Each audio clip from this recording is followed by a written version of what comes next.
Blade Master Krell had trained warriors for 3 centuries across 47 species. His Neural Combat Academy was legendary, producing the finest swordsmen in the galaxy.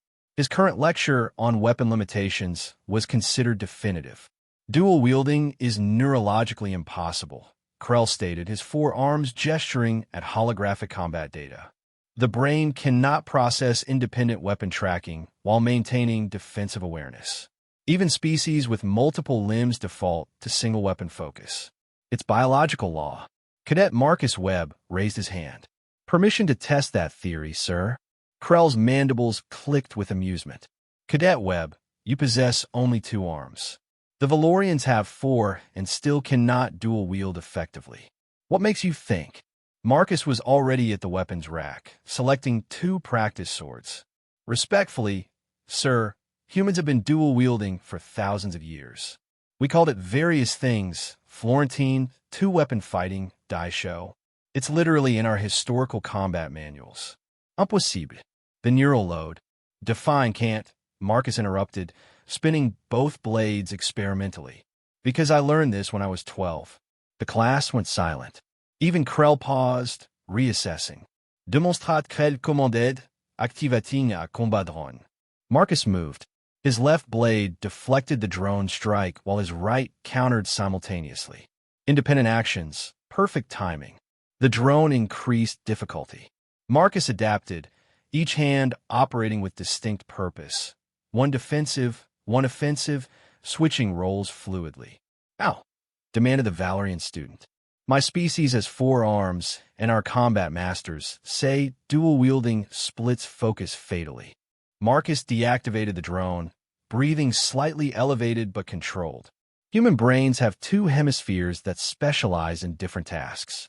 We're literally built for doing 2 things simultaneously. Playing piano requires both hands doing completely different movements. Same with typing, drumming, or surgery. We've been training bilateral coordination since infancy. Krell reviewed the combat data, his skepticism crumbling.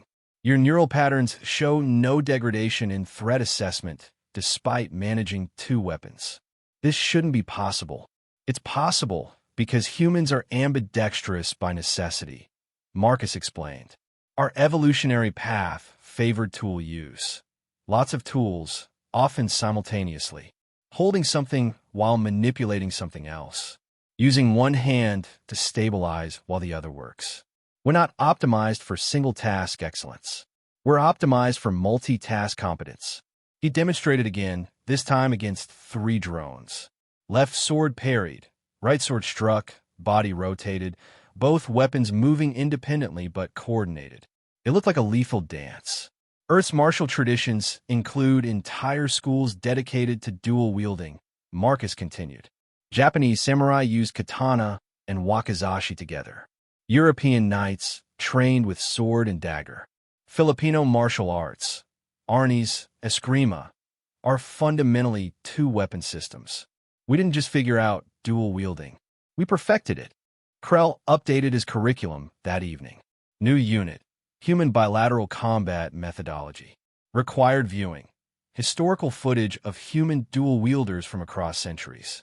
The impossibility had become standard practice. Humans didn't just break the rules of combat neurology. They've been ignoring those rules for millennia.